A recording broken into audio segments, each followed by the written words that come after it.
Demikianlah acara istirahat yang diisi dengan pembagian hadiah dan pembacaan shalawat tadi. Masuki acara selanjutnya, yakni acara inti, yakni Maulidatul Hasanah atau ceramah agama, yang mana akan dipimpin dan disampaikan oleh Al-Mukarram Al-Ustaz Ghafuri Rahman SE dari Pondok Pesantren Darul Amin Palangkaraya. Kepada Al-Mukarram, waktu dan tempat kepada beliau kami persilahkan. Sallu ala Nabi Muhammad.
Assalamualaikum warahmatullahi wabarakatuh.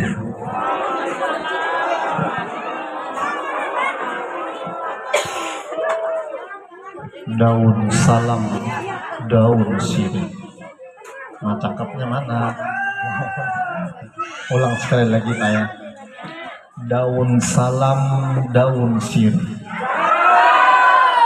Yang menjawab salam semoga cepat suki. Sekali lagi, boleh sekali lagi Bu? Pantunnya sekali lagi. Daun salam, daun nanas. Kurang semangat ya. Daun salam, daun nanas. Yang menjawab salam semoga hutangnya lunas. Itu yang nyaring Bu, yang nyaring itu yang banyak hutangnya. A'udzu billahi minasy syaithanir rajim. Bismillahirrahmanirrahim. Alhamdulillahi rabbil alamin. Allahumma salli wa sallim ala sayyidina Muhammadin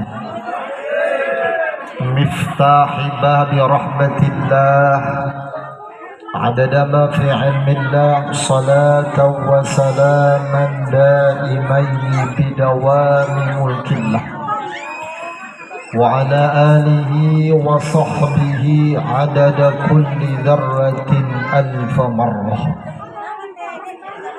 قال الله تعالى في كتابه الكريم وما أرسلناك إلا رحمة للعالمين.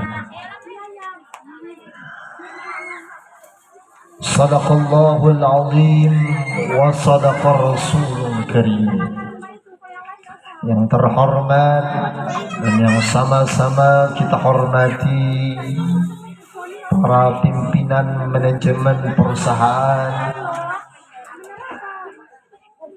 yang kita hormati dan sama-sama kita muliakan, dan kita ucapkan terima kasih, beribu terima kasih kepada ketua jajaran panitia. Yang terhormat bapak-bapak dari grup hadrah, grup habsyi salawat Rasulullah sallallahu alaihi wasallam. Merdu sekali. Saya senang apa yang di belakang itu yang memainkan, senang banget. Nanti saya di akhir saya izin salawat Pak. Nanti jenengan tolong digendangkan. Syok. Atau sekarang aja ya? Aku lupa nanti. Izin ayahanda, saya salawat sedikit karena saya senang dengan bapak-bapak ini sungguh semangat cinta kepada Rasulullah yang begitu tinggi. Ya, saya salawat dulu Pak ya. Allahu Allahu Allah Allahu Allahu Allah Allahu Allahu Allah ya Rabbi ya khaira mudi Allahu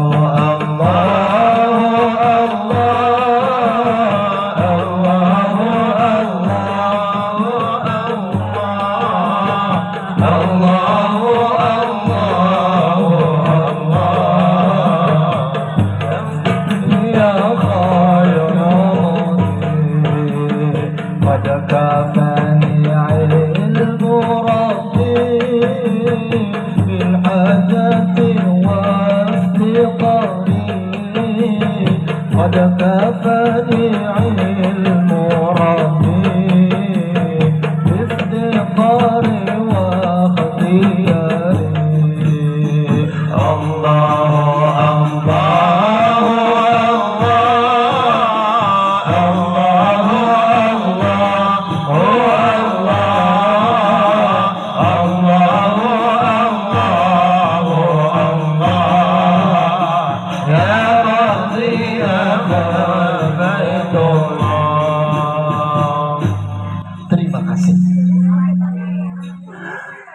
yang hormat dan sama-sama kita hormati bapak-bapak, ibu-ibu, pengurus masjid, adik-adik semuanya yang mohon maaf saya tidak dapat sebutkan satu persatu, tetapi tidak sedikit pun mengurangi rasa hormat saya kepada jenengan-jenengan pian-pian semuanya.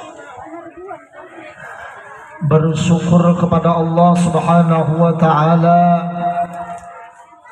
yang telah memberikan kesehatan, keafiatan kepada kita.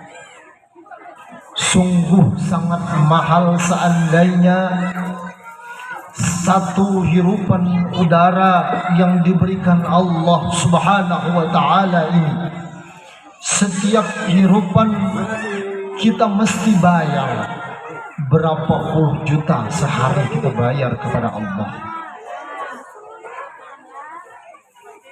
Sungguh sangat ingkar dan durhakanya kita seandainya kesehatan yang diberikan Allah ini digunakan untuk bermaksiat kepada Allah. Salawat serta salam selalu tercurah kepada baginda Nabi Sallallahu Alaihi Wasallam, seorang yang berjuang tanpa kenal lelah, tanpa kenal letih, tanpa kenal putus asa. Berapapun orang-orang memusuhi beliau dari zaman jahiliyah menuju kepada jalan terang benderang.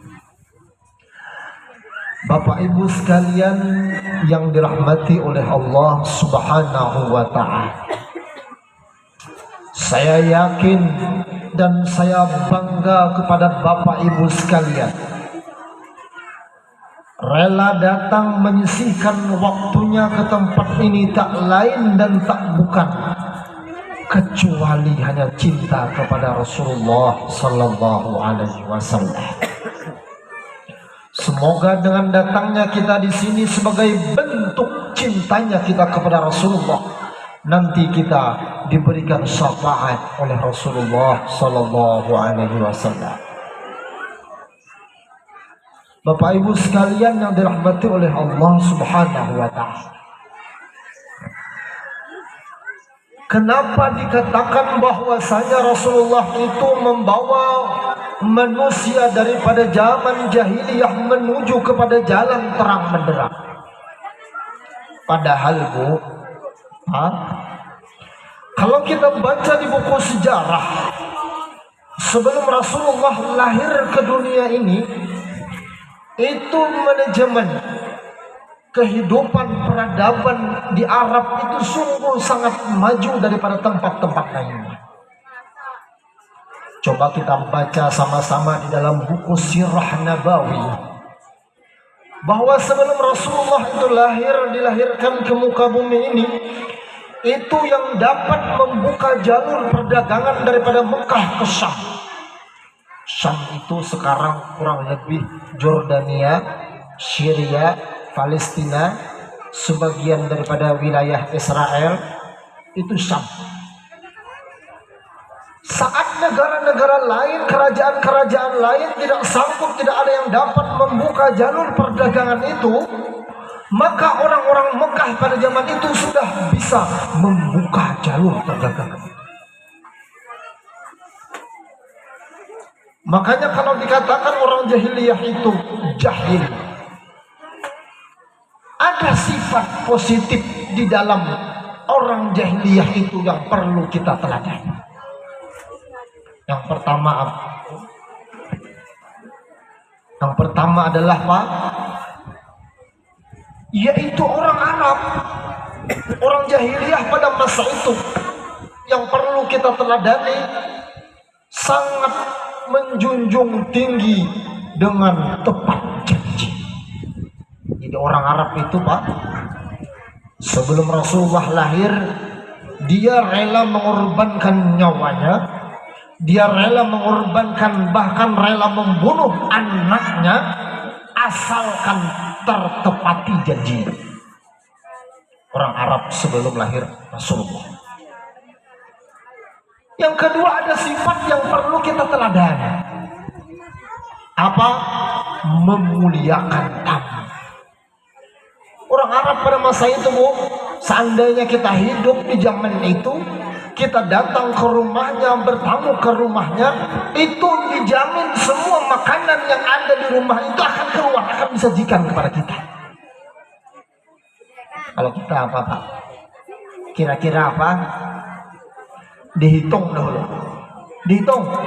Ini gula hendak habis. Ini kopi hendak habis.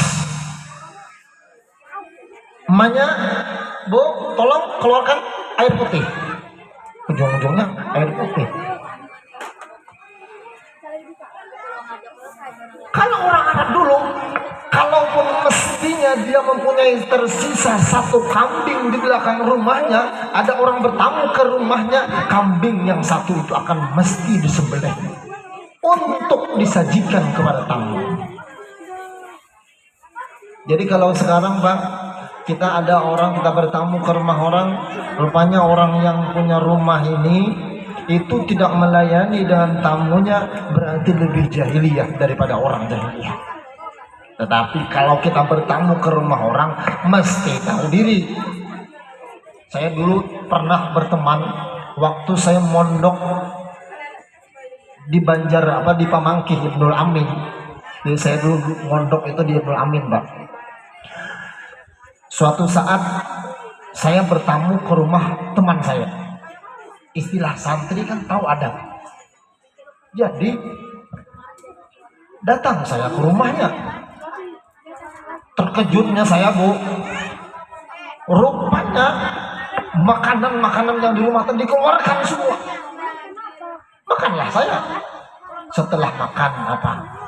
Saya tanya, kamu ini mengeluarkan semua makanan, apakah tidak habis?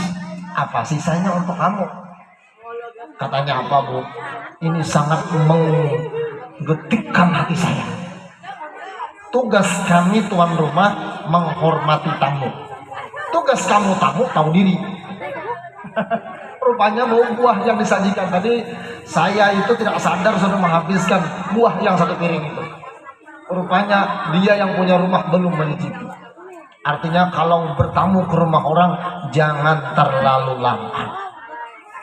Walaupun kita tinggal di tempat orang maksimal 3 hari paling lama. Dalam 3 hari itu kita selaku tuan rumah memuliakan sebisa mungkin. Sesudah 3 hari kita tanya, sampean mau kemana? Sampean ada hajat apa setelah ini? Boleh kita tuan rumah bertanya kepada tamu. Sesudah tamu itu 3 hari di rumah kita. Itu orang jahiliyah sangat memuliakan dengan tamu. Apalagi Bu, orang jahiliyah itu mempunyai sifat perlu kita teladani, orangnya sangat pemurah. Pemurah itu apa? Tidak bisa melihat orang susah, apalagi yang susah ini adalah keluarga sendiri. Dia akan tergesit hatinya untuk membantu keluarga itu, membantu orang susah itu. Jadi di tempat itu sikap tolong menolongnya sangat kuat. Makanya orang Arab itu Pak, itu tidak bisa kita datang ke rumahnya. Kalau memang kita susah, dia akan segera membantu. Dan ada terakhir sifat orang Arab yang perlu kita teladani. Orang Arab itu Pak sangat menjunjung tinggi dengan harga diri. Jadi tidak bisa disinggung-singgung orang, tidak bisa dicaci maki orang, tidak bisa dihina orang, dia akan segera klarifikasi. Kalau kita sekarang apa Bu? Kita HP ini sangat berbahaya di kehidupan kita. Kalau tidak bisa menggunakan dengan baik, maka HP ini akan boleh jadi dia menjadi keselamatan bagi kita. Ada juga HP ini bisa menjadi bencana bagi kita. Contohnya apa Bu? Kalau ada status orang, kalau ada kita lihat di media sosial yang tidak dapat kita menahannya, tidak dapat menahan jari kita akan men-share atau menyebarkan, atau kita mengkomen dengan komenan yang tidak baik. Di HP ini sekarang Bu, di sini ada jalan kebaikan, ada jalan keburukan. Jadi HP ini sekarang ibaratkan pisau bermata dua. Pisau itu bisa digunakan untuk mengupas buah, bisa untuk keperluan kebaikan. Tetapi kalau tidak bisa menggunakan, bisa kalau dulu salamatul insan fi hifdzil lisan, keselamatan manusia itu pada menjaga lisan, sekarang keselamatan manusia pada bisa menjaga jari-jarinya. Betul apa salah Pak? Betul apa betul?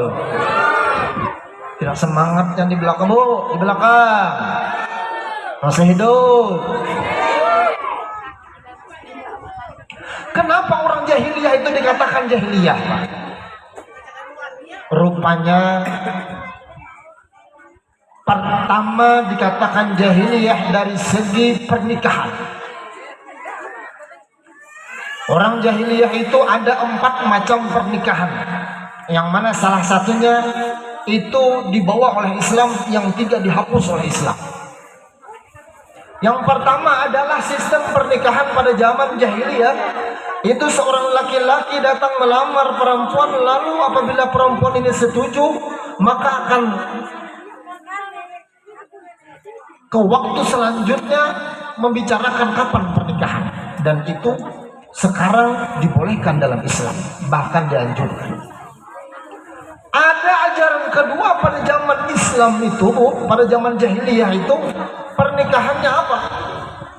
Pada zaman itu di muka rumah perempuan, kalau ada perempuan ini sudah layak menikah, maka di atas rumahnya bertuliskan menerima tamu. Apa tulisannya apa? Menerima tamu. Lalu dari 9 sampai 10 orang itu bertamu kepada perempuan ini, yang 10 orang ini dipersilakan tidur satu persatu dengan perempuan ini.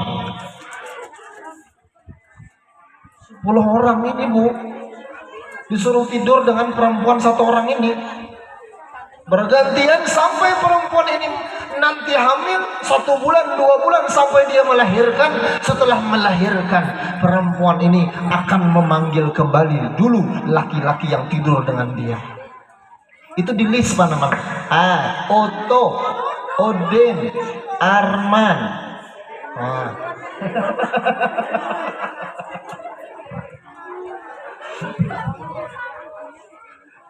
Di list namanya, di list. Apa di list bu namanya? Apa? Dituliskan tanda daftarnya. Nah, daftar tulis 1, 2, 3, 4, 5, 6, 7, 8, 9, 10. Setelah melahirkan, maka perempuan ini akan berhak di antara 10 ini tidak akan bisa mengelak siapa yang menjadi orang tua atau ayah dari bayi ini. Jahiliyah atau tidak bu? Kalau demikian, yang rugi siapa bu? Perempuan yang rugi. Harga dirinya dilecehkan. Jadi seakan-akan perempuan itu tidak ada harganya. Kalaupun lahir anak itu, kalaupun lahir, kalau perempuan, maka hanya akan dikubur hidup-hidup. Makanya Sayyidina Umar itu tatkala merenung sendiri, melihat ke sebelah kanan, terkadang beliau tertawa sendiri. Melihat ke sebelah kiri, terkadang menangis sendiri. Dikatakan, wahai Sayyidina Umar, kenapa engkau menangis? Katanya apa? Dulu aku waktu jahiliyah, zaman sebelum masuk Islam, aku pernah mengubur anakku. Kalau laki-laki, anak ini yang lahir laki-laki, maka akan dilihat jasad tubuhnya si bayi ini. Dikira-kira tubuh ini bisa menjadi laki-laki tangguh atau tidak. Kalaupun lemah, maka akan kemungkinan besar laki-laki ini, bayi laki-laki ini akan dikuburkan juga. Makanya yang tumbuh pada masa itu adalah laki-laki yang memang benar-benar perkasa.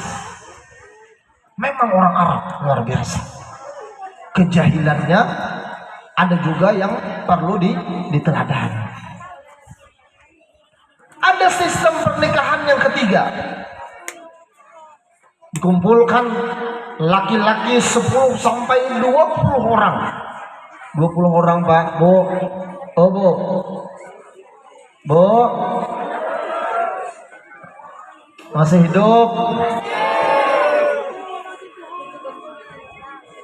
20 orang ini akan datang kepada perempuan ini, tidur dengan perempuan ini. Bu. Nah, mati nah. 20 orang sanggup lah Bu. Ibu sekali lagi saya tanya, 20 orang punya laki sanggup tidak? Tidak sanggup Pak. Jadi kalau lakinya minta terus diizinkan kawin tidak Bu?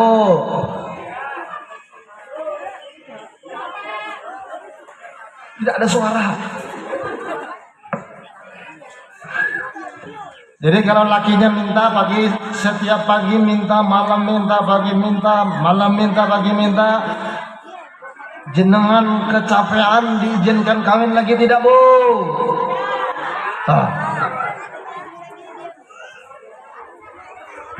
Bapak-bapak, kalau kita minta kepada bini kita, pagi minta, malam tidak dikasih, pagi minta, malam tidak dikasih, kawin lagi sepakat Bapak? Yang berani itu cuma di sini Pak. Kenapa? Karena yang di sini istrinya tidak ada. Bapak-bapak yang samping kiri itu adalah apa bahasanya Pak? Laki-laki takut istri.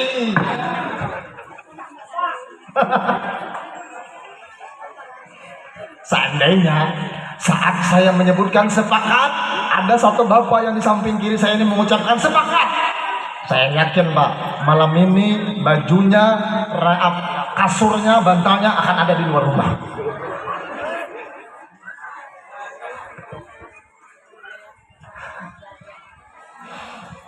Jadi 20 orang ini akan tidur dengan satu perempuan. Nanti apabila dia melahirkan, hamil melahirkan, maka anak ini akan dibawa ke dukun. Dibawa ke dukun, Pak. Nanti dukun ini yang memilih antara 20 orang ini siapa yang menjadi bapaknya. Siapa yang menjadi bapaknya? Jelas saya yang ganteng. Jelas aja yang ganteng, yang laku ya Bu. Jahiliyah luar biasa.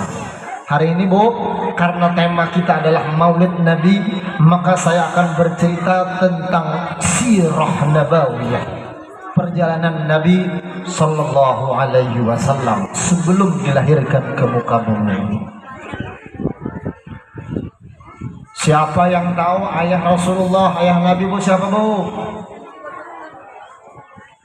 Siapa ayah Nabi Bu?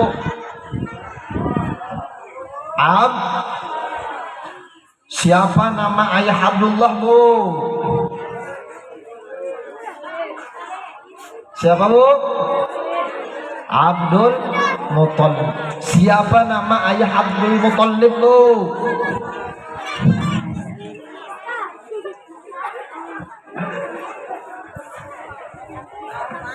Ayah Abdul Muthalib itu namanya adalah Hashim.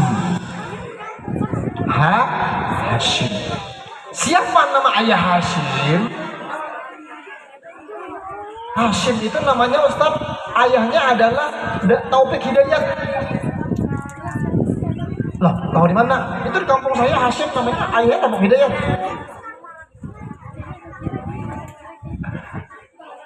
Hashim ini mempunyai orang tua namanya adalah Abdul Manaf. Abdul Manaf ini Bu adalah orang yang paling kaya di negeri Mekah. Pada masa itu tidak ada orang yang lebih kaya daripada Abdul Manaf. Abdul Manaf ini mempunyai anak siapa tadi Bu? Hashim. Salah satu nanti saudaranya Hashim ini ada yang namanya Naufal, ada yang namanya Muthalib. Makanya Abdul Muthalib itu Bu namanya, sebenarnya nama Abdul Muthalib itu bukan Abdul Muthalib. Nama asli Abdul Muthalib itu adalah Syaibah. Apa Syaibah artinya? Uban. Uban. Karena Abdul Muthalib ini lahir langsung beruban. Lahir langsung beruban. Jadi oleh ibunya yang bernama Salma langsung dinamai Syaibah atau uban.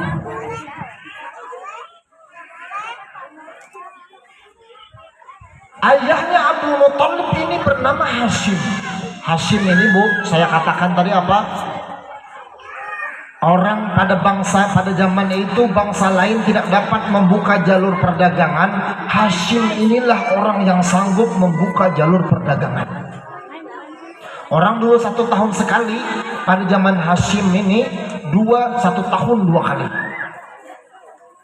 Dulu Bu, kalau berdagang itu di negeri Arab karena di sana padang pasir, bukan seperti sekarang berdagang naik mobil atau naik kapal. Dulu kalau berdagang itu naik onta melalui jalur perdagangan pasir, maka sangat rawan dengan yang namanya perampokan. Jadi kalau bukan pada waktunya, bukan pada jalurnya, harta pedagang tadi akan habis dirampok oleh para perampok. Nah, Hashim ini Bu mempunyai hobi berdagang ke Palestina, ke Syam, ke Madinah. Rupanya sampai dari berdagang ke Madinah, rupanya di Madinah ada perempuan yang cocok dengan hati. Siapa namanya? Salma. Rupanya Hashim ini karena jatuh cinta dengan Salma, menikahlah dengan si Salma yang ada di Madinah ini. Makanya Rasulullah itu Bu, saat pindah ke Taif, dengan harapan orang-orang Taif itu dapat menerima, baru sampai ke gerbangnya Taif, orang-orang Taif sudah melempari dengan batu. Orang-orang Taif sudah siap untuk membunuh Nabi Sallallahu Alaihi Wasallam sampai berdarah tubuh Rasulullah, sampai penuh dengan luka tubuh Rasulullah, sampai malaikat Jibril menangis, wahai Muhammad, izinkan sekarang aku akan membenturkan dua gunung ini.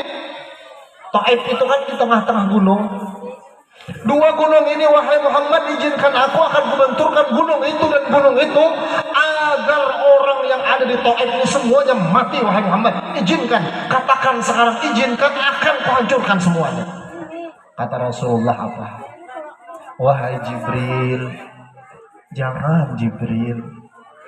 Di tengah-tengah darah yang berlumuran, di tengah-tengah keringat yang mencucur sampai kaki, Rasulullah berucap, wahai Jibril, jangan Jibril, jangan.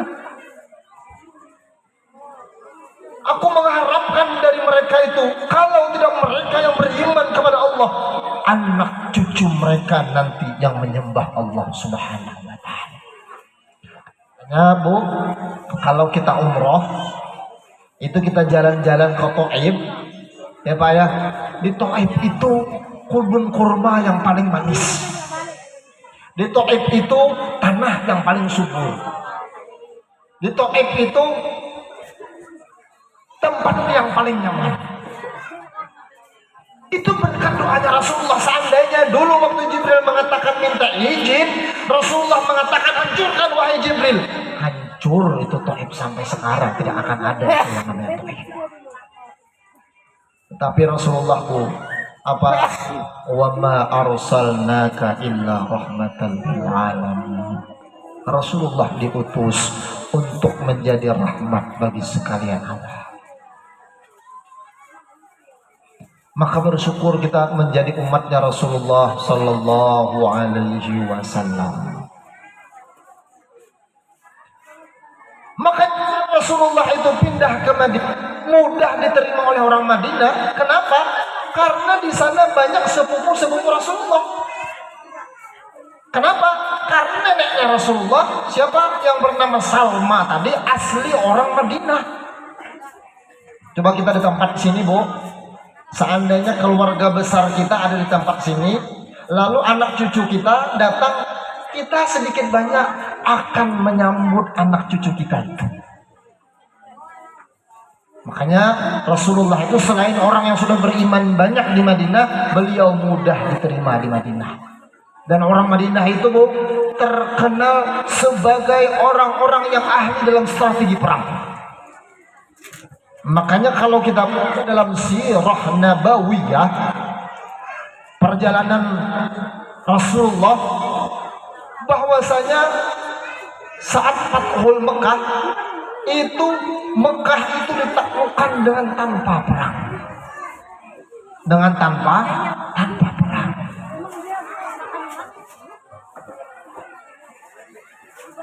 Nah Hashim ini, Bu, Hashim ini mempunyai anak yang namanya Muthalib.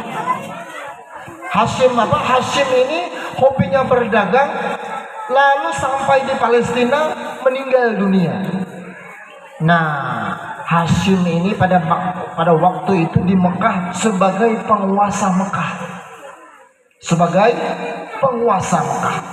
Saat meninggalkan anak saudara yang bernama Muthalib. Muthalib ini tidak mempunyai anak. Saat tahu keponakannya ada di Madinah, lalu menjemput si Muthalib ini dibawa ke Mekah. Nah, saat di Mekah itu Muthalib meninggal, maka Abdul Muthalib yang menggantikan kedudukan si Muthalib ini. Itu sedikit tentang perjalanan orang-orang pada masa sebelum Rasulullah Sallallahu Alaihi Wasallam. Bapak Ibu sekalian yang dirahmati oleh Allah Subhanahu Wa Taala. Maka sebagai bentuk kita cinta Rasulullah, selain kita memperingati kelahiran Rasulullah, yang kedua adalah menteladani sifat-sifat Rasulullah. Kita mengamalkan apa yang diajarkan oleh Rasulullah. Salah satunya adalah Rasulullah itu sangat murka kepada orang yang suka memutuskan tali silaturahim. Memutuskan tali silaturahim. Apa tali silaturahim itu, Bu? Kalau orang berbaik kepada kita, kita berbuat baik kepada orang itu wajar. Wajar. Orang baik sama kita, kita jahat sama orang. Orang berbuat baik, orang mengantarkan piring penuh nasi, wajar kalau kita memberikan buah penuh dengan piringnya itu. Orang berbuat baik kepada kita berbuat baik kepada orang, itu wajar. Tetapi yang sulit itu adalah saat orang lain berbuat jahat kepada kita, mulutnya di belakang menggibah kita. Orang ini sinis di belakang kita, di muka manis mukanya, di belakang rupanya ingin menjatuhkan kita. Kita tetap berbuat baik kepada orang itu. Itu sungguh berat dan luar biasa. Ada orang di muka kita, Bu, baik banget. Ada, Bu? Ada tidak orang seperti itu, Bu? Ada orang ini di depan kita baik, senyum, ramah depan kita. Tapi saat di belakang kita, apa katanya? Pakai gelang emas palsu. Mulutnya itu, Bu, kalau bahasa Banjar itu memberi muar. Apa? Melihat orang bahagia, syirik. Melihat orang naik motor, paling utang kredit 950.000 sebulan, sombong. Ada tidak orang seperti itu, Bu? Melihat orang naik mobil, orang naik mobil, apa katanya, Bu? Pak, sini Pak. Kenapa, Bu? Itu tetangga kita naik mobil. Paling rental, paling menyewa, paling ngutang.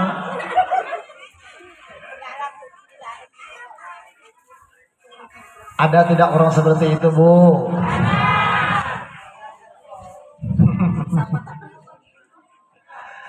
Saat orang lain berbuat buruk kepada kita, jahat kepada kita, lalu kita balas dengan senyuman tanpa kita ladeni kejahatannya, keburukannya, justru kita balas dengan kebaikan. Itulah yang namanya disebut dalam Al-Quran silaturahim. Itu yang nama silaturahim. Kalau orang berbuat baik, kita berbuat baik, itu wajar. Yang sulit itu apa? Menyambung tali silaturahim. Sulit rasanya kita ini, Bu, kalau kita salah dalam kehidupan kita ini, sulit rasanya mengeluarkan kata maaf, itu sulit.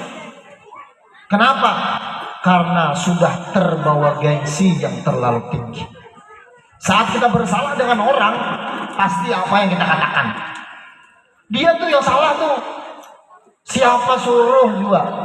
Pasti kita seperti itu. Tidak pernahkah kita dalam hati kita saat kita berbuat salah kepada orang lain, kita datang ke rumahnya, Bu, kemarin saya minta maaf, saya salah. Kalau orang seperti ini semuanya di kampung ini, insya Allah tidak ada yang namanya pertengkaran. Semuanya akan akur. Semuanya akan akur. Makanya apabila seseorang itu tidak berteguran lebih daripada 3 hari, 3 hari, Bu, bermusuhan 3 hari, tidak berteguran 3 hari, mati orang ini, maka dikatakan mati dalam keadaan su'ul khotimah, mati dalam keadaan tidak membawa iman. Na'udzubillahi min Mudah-mudahan kita mati beriman semuanya. Sudahlah di dunia susah, di akhirat susah. Kita itu maunya seperti apa, Bu? Di dunia sugih, di akhirat yang sulit itu apa, Bu? Sudahlah di dunia miskin, sudahlah di dunia kita hidup pas-pasan, lalu meninggal tidak membawa iman. Na'udzubillahi min, sulit rasanya, Pak.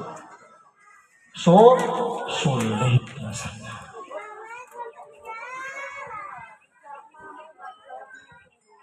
Makanya ada sahabat Rasulullah itu, beliau saat membuka pengajian, Abu Hurairah itu saat membuka pengajian, Abu Hurairah itu bisa merasakan di mana di majelis ini ada orang yang tidak berteguran lebih 3 hari. Itu Abu Hurairah bisa merasakan. Saat membuka majelis, Abu Hurairah itu pasti mengucapkan siapa yang tidak berteguran dengan orang tuanya, siapa yang tidak berteguran dengan paman dan bibinya, siapa yang tidak berteguran dengan punya, dengan tetangganya, silahkan keluar dari majelis ini. Kalau tidak ada yang keluar, Abu Hurairah akan memulai majelisnya. Ditanya, wahai Abu Hurairah, kenapa engkau bertanya ke jamaah sekalian, siapa yang memutuskan tali silaturahim, siapa yang tidak berteguran 3 hari, maka saya tidak akan memulai. Kenapa wahai Abu Hurairah? Kata Abu Hurairah, apa? Satu kelompok ini semuanya, satu saja ada jamaah yang tidak berteguran, rahmat tidak akan turun di tempat itu. Rahmat Allah tidak akan turun di tempat itu. Makanya, Bu, ini saya cerita sedikit. Boleh cerita, Bu? Boleh cerita? Dulu di Mekah itu ada seorang orang jauh ingin melaksanakan haji. Haji itu termasuk daripada syar'u man qablana, syariat orang-orang sebelum Nabi dilahirkan, dilanjutkan oleh Islam. Lalu ada orang ini ingin berhaji. Dulu karena tidak ada yang namanya ATM tidak ada, bank tidak ada, jadi kalau naik haji itu, Pak, dibawa duit itu sebanyak-banyaknya. Jadi ada saudagar kaya ingin berhaji karena perjalanan jauh, membawa harta berapa? Membawa uang 1000 dinar. Makanya namanya dinar. Kata Imam As-Suyuti mengatakan dinar itu terbagi menjadi 2 kalimat, ada din, ada nar. Kalau orang menggunakan uang itu dengan baik, maka dia akan bermanfaat untuk din, agamanya. Tapi saat dia tidak dapat menggunakan uangnya dengan baik, maka dia akan ke jalur yang kedua, nar. Apa nar? Neraka. Makanya namanya dinar. Lalu saudagar kaya tadi, bukan karena saking kayanya, membawa uang dari rumah untuk berhaji 1000 dinar. 1 dinar itu pakai emas, kurang lebih 3,5 gram. 1 dinar itu berarti kalau 1000 dinar berapa kilo? Berapa kilo, Bu? Banyak. Kurang lebih 3 kilo. 3,5 kilo membawa emas. Karena dulu kan dinar. Anggaplah kalau sekarang ini harga emas 2 juta, 1.500.000. Sekarang emas 1.940.000. Anggaplah 2 juta. Bu, berarti dia membawa uang berapa? 7 M. Naik haji membawa uang 7 M. Lalu saudagar kaya tadi karena hendak melaksanakan haji, kan umroh itu, Bu, umroh. Orang umroh itu kan ada tawaf, ada sa'i. Itu kan memakan tenaga. Lari-lari antara Safa wal Marwah itu kan jauh. Tawaf itu kan 7 kali keliling, lumayan capeknya. Lalu ingin menitipkan uang tadi kepada orang. Lalu si saudagar kaya tadi bertanya, di Mekah ini di mana ada tempat penitipan uang yang dipercaya? Di mana di Mekah ini tempat orang yang soleh, orangnya amanah, dapat ditaruh uang di situ. Oh, kata orang Mekah gampang. Itu orangnya nah. Itu orangnya. Itu terkenal soleh, terkenal amanah orangnya. Tutur sapanya santun dan orangnya pun suka ibadah. Akhirnya apa Bu? Saudagar kaya tadi menitipkan uangnya ke tempat orang tadi. Lalu melaksanakan haji, tawaf, sa'i. Setelah beberapa lama kemudian selesai dia melaksanakan haji, ingin mengambil lagi duitnya yang banyak tadi. Betapa terkejutnya si saudagar kaya tadi Bu. Kisah ini tertulis di dalam kitab Al-Kabair. Terkejutnya saudagar kaya ini melihat uang yang dititipkan tadi kepada orang yang dipercaya tadi. Ternyata orang yang dipercaya tadi sudah meninggal dunia. Sudah meninggal dunia. Lalu saudagar kaya tadi bertanya kepada anaknya, adakah bapakmu berwasiat tentang uang yang saya titipkan? Kata anaknya apa? Minta maaf Pak, mohon maaf, ayah tidak ada berwasiat apa-apa. Ditanya lagi kepada istrinya, wahai istrinya si Fulan, adakah suamimu menitipkan uang yang aku titipkan kepadanya? Mohon maaf Pak, tidak ada. Bayangkan Bu, bayangkan Pak, kalau kita sekarang hilang uang 7M, kira-kira gabutnya seperti apa?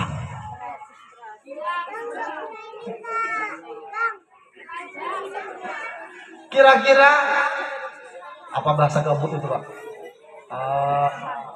Galaunya seperti apa? Jenengan kalau hilang uang 7M, jangankan 7M, kita kadang-kadang 50.000 saja di rumah tidak ada, kita rela berkelahi dengan laki kita.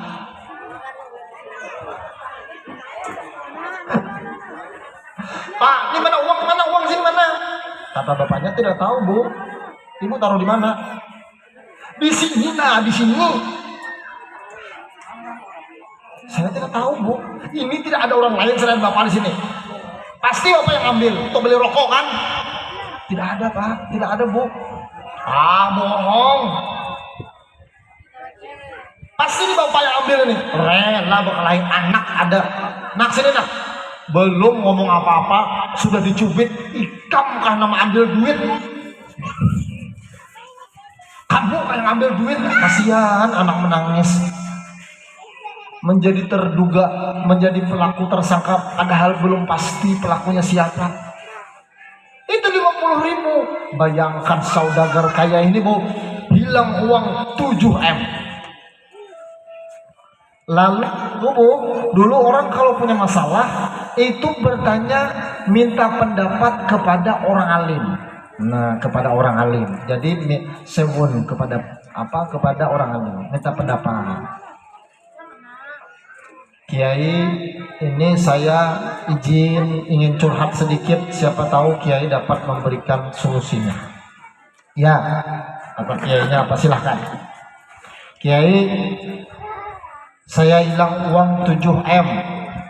Saya menitipkan kepada seseorang, ternyata orang itu sudah meninggal. Saya bertanya kepada istrinya tidak tahu. Saya bertanya kepada anaknya tidak tahu. Bagaimana wahai Kiai solusinya Kiai? Oh, kata Kiai, apa Bu? Orang dulu, ulama-ulama zaman dulu itu khawasnya luar biasa, punya ilmu, punya kelebihan, kasyaf diberikan Allah. Jadi dapat diberikan yang orang lain tidak diberikan kepadanya. Kata si ulama ini apa? Engkau nanti kalau tengah malam datang ke sumur Zam-Zam, panggil namanya. Apabila dia ahli surga, maka dia akan menyahut panggilanmu. Sampai tengah malam Bu, saudagar kaya tadi datang ke sumur Zam-Zam. Wahai Fulan, aina dhahabi? Di mana hartaku? Wahai Fulan, dipanggil-panggil tidak ada suaramu. Katanya kalau si Fulan ini ahli surga, maka dia pasti akan menjawab dengan panggilanku. Kenapa dia tidak menjawab? Lalu si laki-laki saudagar kaya tadi kembali lagi kepada tuan guru tadi, kepada Kiai tadi. Wahai Kiai, Kata sampean, kalau dipanggil di sumur Zam-Zam, dia akan menyahut, dia akan menjawab dengan panggilanku. Kenapa tidak ada jawaban sedikit pun? Maka katanya apa? Kata kiainya apa, Bu? Inna lillahi wa inna ilaihi raji'un. Kenapa, Kiai? Kenapa? Aku takut saudaramu itu termasuk daripada orang ahli neraka. Oh, tidak mungkin, Kiai. Tidak mungkin. Orang di Mekah semua mengenal ini orang soleh. Orang di Mekah semua mengenal ini orang alim. Orang dapat dipercaya amanah suka ibadah. Tidak mungkin ahli neraka, wahai Kiai. Kata kiainya apa? Coba kamu datang ke Hadral Maut, diam. Untuk apa, Kiai? Di Hadral Maut itu ada sumur, namanya sumur Barahut. Apa, Bu, namanya, Bu? Sumur Barahut. Kenapa, Kiai? Di Barahut itu kalau kita panggil di atas, kalau memang orang itu ahli neraka, orang itu dimasukkan ke dalam neraka, maka dia akan menjawab dengan panggilan. Pak, sumur Barahut namanya, Bu. Sampai sekarang ada itu. Secara zahir memang isinya cuma ular kalajengking gitu. Ada seorang peneliti masuk ke dalam situ, isinya cuma ular dan kalajengking. Tidak ada, rupanya secara gaibnya itu bersambung kepada neraka jahanam. Kalau sumur Barahut itu bersambung kepada neraka jahanam. Lalu saudagar kaya tadi, Bu, tidak membuang waktu lama, langsung berangkat dari Mekah ke Hadral Maut, bertanya kepada orang, Pak, di mana di sini ada yang namanya sumur Barahut? Orang bingung, dikatakan orang di situ, Pak. Langsung menunggu tengah malam, lalu si saudagar kaya tadi memanggil, ya Fulan, aina dahab? Wahai Fulan, di mana hartaku? Tiba-tiba, Bu, betapa terkejutnya. Rupanya dari dalam sumur itu ada jawaban. Apa katanya? Aku letakkan di samping rumah, di dalam tanah. Silahkan bongkar, di situ ada hartamu. Rupanya ada jawaban, Bu. Kata ulama tadi apa? Kata kiai tadi apa? Kalau orang ini ahli neraka, maka akan ada jawaban di sungai, di sumur Barahut. Rupanya saudagar kaya itu penasaran, Bu. Apa katanya? Wahai Fulan, orang-orang Mekah mengenalmu sebagai orang yang aman. Orang-orang di Mekah mengenal engkau sebagai orang yang soleh, orang yang dapat dipercaya. Engkau orang yang suka ibadah. Kenapa sekarang kata si kiai itu, kalau saya memanggil di sini, kalau memang kau ahli neraka, kau akan menjawab dengan pertanyaanku. Sekarang kau menjawab dengan pertanyaanku. Memang salahmu apa? Sehingga Allah Subhanahu Wa Taala menempatkan engkau di tempat ini. Lalu katanya apa, Bu?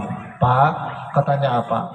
Wahai si Fulan, memang orang-orang Mekah mengenal aku sebagai orang ahli ibadah, orang yang aman, orang yang soleh dan orang yang alim. Tetapi Allah Subhanahu Wa Taala mengazabku, menempatkan aku di neraka ini. Kenapa? Karena aku mempunyai adik perempuan. Adik perempuan tadi, Bu, rupanya pernah bermasalah, bersengketa dengan dia. Sampai sekarang, sampai aku meninggal, tidak berteguran dengan adikku perempuan itu. Semua amal ibadahku tidak diterima oleh Allah. Kenapa? Karena tidak berteguran dengan adikku tadi. Bayangkan, Bu, susahnya kita ibadah, sabarnya kita taat kepada Allah, hanya karena terputusnya tali silaturahim, semua tidak dianggap oleh Allah. Nah, Bapak Ibu sekalian, kesimpulannya adalah dalam rangka memperingati Maulid Nabi Sallallahu Alaihi Wasallam, menadani akhlak dan meningkatkan cinta kepada Rasulullah Sallallahu Alaihi Wasallam. Yang pertama adalah kita tingkatkan tali silaturahim kita. Setelah ini, Bu, kita ambil handphone kita ambil telepon kita telepon orang tua kita yang ada di Jawa, telepon saudara kita yang ada di Jawa, yang dimanapun dia berada. Kita menelpon bukan apa-apa, hanya sekadar ingin menyambung tali silaturahim. Kita tanyakan orang tua kita yang jauh, Bu, Pak, bagaimana kabar sampean? Bagaimana kabar ibu? Kabar bapak bagaimana? Di rumah apakah ada beras atau tidak? Tanyakan Bu. Setelah ini sampai rumah, tanyakan saudara kita yang lama tidak terdengar, di mana kabarnya sekarang? Sehat walafiat. Bu, itu kalau demikian, HP itu ditelepon untuk digunakan untuk menelpon saudara kita, orang tua kita. Maka setiap detiknya, setiap menitnya kita menelpon, itu dijadikan ibadah oleh Allah Subhanahu wa Ta'ala. Mudah-mudahan Allah Subhanahu wa Ta'ala mematikan kita dalam keadaan husnul khotimah. Amin ya Allah. Mudah-mudahan Allah Subhanahu wa Ta'ala memberikan kita anak yang soleh dan solehah. Mudah-mudahan kita semuanya dimatikan bersama masuk surga bersama Rasulullah Sallallahu Alaihi Wasallam. Terakhir ada pantun, Pak. Boleh pantun? Tidak ada gading yang tak retak, retaknya jadi lukisan.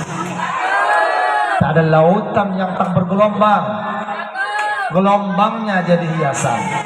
Panas hujan permainan cuaca, surat menyurat permainan cinta, salah hilaf permainan kata. Wabillahi taufiq wal hidayah wal ridha wal inayah. Assalamualaikum warahmatullahi wabarakatuh.